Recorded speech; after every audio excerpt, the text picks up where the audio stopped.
தேவனே, அவைகளை நான் உட்கொள்ளவோ? ஆண்டவர் வாக்கு தத்தங்களை கொடுத்தார் என்றால் ஆமென். ஆண்டவர் கடின வார்த்தைகளை கொடுத்தார் என்றால் இது ஊழியக்காரன் மனுஷிகமா பேசுகிறார். எல்லாருக்கும் தேவ பிள்ளைகளே, அடுத்த வார்த்தை சொல்லுகிறது பாருங்க, ஜனங்கள் கூடி வருகிற வழக்கத்தின்படி. என் அன்பு தேவ பிள்ளைகளே, இது மனிதனுடைய வழக்கமாய் ஒரு திருச்சபை இருக்கக்கூடாது, தெய்வத்தின் வழக்கமாய் இருக்க வேண்டும். என் ஆண்டவரை பார்க்க நான் வருவேன் என்பது திருச்சபை. சபை என்பது கூடுகிற இடம். இன்றைக்கு அநேக காரியங்கள் நடக்குது. பெண்கள் பேசலாமா? ஆண்டவருக்கு நாம் மனவாட்டி.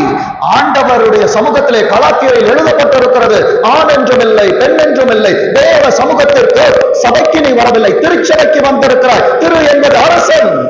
ஆண்டவரின் ஆளுகைக்குள்ளாய் வருகிறாய் என்றால் உள்ளே ஆண் என்றும் இல்லை பெண் என்றும் இல்லை. ஆண்டவர் யாரிடத்தில் வார்த்தைகளை கொடுக்கிறார்களோ அவர்கள்